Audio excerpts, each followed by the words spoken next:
Assalamualaikum warahmatullahi wabarakatuh. Perkenalkan nama saya Nani Aisyah dari kelompok keempat. Sebelumnya saya ucapkan terima kasih kepada dosen pengampu Dr. Insinyur Syahrial Syadik ST Engineering MSI IPP. Jadi materi yang akan saya bahas yaitu dampak perubahan iklim terhadap sektor pertanian di Kalimantan Selatan. Nama anggota kelompok 4 pada Rini Novianti, Endra Rafif Mahardika, Agis Cahaya Arfa Alfala, Nadine Eventena Rajokobus, Nur Cahaya, Mersalilanda, Muhammad Nur Effendi, dan saya sendiri. Mari kita bahas salah satu isu paling mendesak yang dihadapi bumi kita, membahas menyebab dampak dan apa yang dapat kita lakukan untuk mengurangi dampaknya. Sebelum itu, apa itu perubahan iklim? Jadi, perubahan iklim mengacu pada perubahan signifikan dalam suhu global dan pola cuaca dari waktu ke waktu. Meskipun variabilitas iklim bersifat alami, aktivitas manusia telah menjadi pendorong utama perubahan iklim, terutama karena pembakaran bahan hutan fosil dan penggundulan hutan. Perubahan iklim dan karakteristik wilayah Kalimantan Selatan. Kalimantan Selatan memiliki bentang alam yang cukup bervariasi dari deretan rendah, lahan gambut hingga perbukitan. Wilayah ini sangat bergantung pada sektor primer, terutama pertanian, perkebunan, dan perikanan. Namun, perubahan iklim global mengganggu sistem alamiah tersebut melalui yang pertama, perubahan curah hujan dan suhu ekstrim, yang kedua, naiknya frekuensi kejadian banjir dan kekeringan, yang ketiga, naiknya permukaan air laut yang mengancam wilayah pesisir. Dampak langsung terhadap pertanian. Yang pertama, ketidakpastian musim tanam. Petani kesulitan menentukan waktu tanam mereka, musim hujan dan kemarau tidak lagi teratur. Ini menyebabkan penurunan hasil panen dan peningkatan biaya produksi akibat gagal panen atau kebutuhan irigasi. Kemudian yang kedua, banjir dan kekeringan. Banjir besar tahun 2021 di Kalimantan Selatan menenggelamkan ribuan hektar sawah. Kekeringan musiman menyebabkan penurunan ketersediaan air irigasi, berdampak pada pertanian tanda hujan. Dampak langsung terhadap pertanian yang ketiga, produktivitas menurun. Tanaman seperti padi, jagung, dan hortikultura sangat sensitif terhadap suhu dan kelembapan. Kemudian perubahan iklim dapat memperpendek masa tanam dan memperburuk serangan hama, misalnya wareg. Yang keempat, kerusakan ekosistem penduduk. Lahan gambut yang terbakar akibat kekeringan menjadi sumber emisi karbon dan kehilangan kesuburan. Kemudian kualitas tanah menurun karena pencucian unsur hara dan erosi akibat hujan ekstrim. Dampak sosial dan ekonomi. Dampak sosial, satu, penurunan pendapatan petani, dua, penurunan produktivitas dan kualitas, yang ketiga, pergeseran mata pencarian, yang keempat, kerentanan pangan. Kemudian dampak ekonominya, yang pertama, peningkatan biaya produksi, yang kedua, penurunan produk pangan, yang ketiga, fluktuasi harga, yang keempat, gangguan pasokan.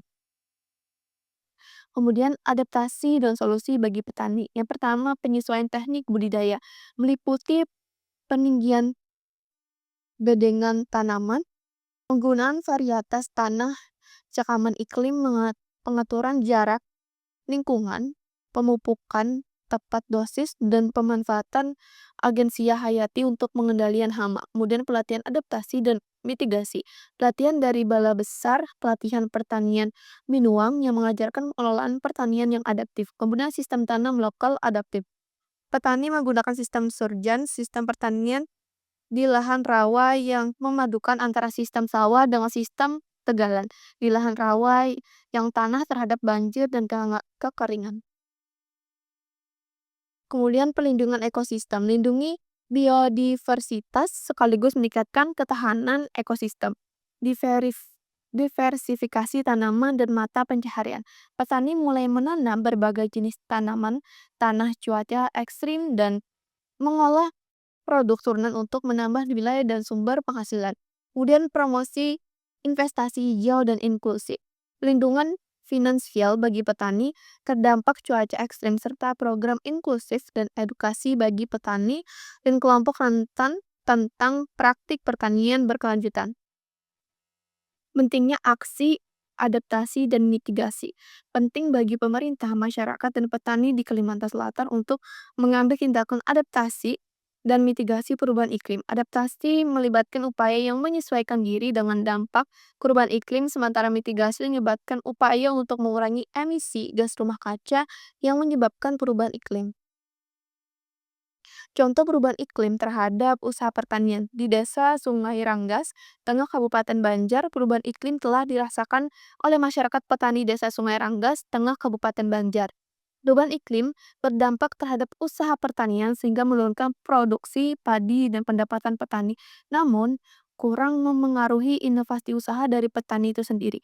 Mengingat iklim yang berubah dan berakibat pada banjir, maka kondisi ini dapat menjadi potensi untuk masyarakat dalam mengembangkan usaha perikanan dan ternak itik.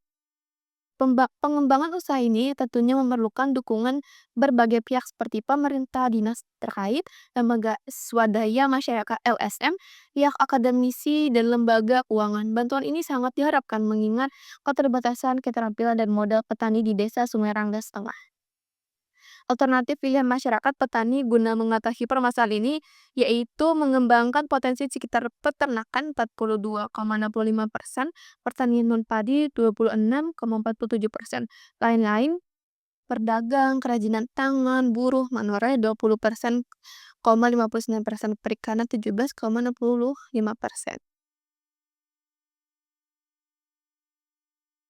Kesimpulan, perubahan iklim memberikan dampak signifikan terhadap sektor pertanian di Kalimantan Selatan, terutama dalam bentuk ketidakpastian musim tanam, banjir, kekeringan, serta penurunan produktivitas. Dampak ini berimbas pada aspek sosial dan ekonomi petani. Oleh karena itu, adaptasi dan mitigasi seperti pelatihan, penyesuaian teknik budidaya, diversifikasi usaha, penyesuaian teknik dan perlindungan ekosistem jadi sangat penting untuk menjaga ketahanan pertanian dan kesejahteraan petani. Kerjasama berbagai pihak dibutuhkan untuk menciptakan masa depan yang berkelanjutan. Sekian dari penyampaian materi saya ucapkan terima kasih. Assalamualaikum warahmatullahi wabarakatuh.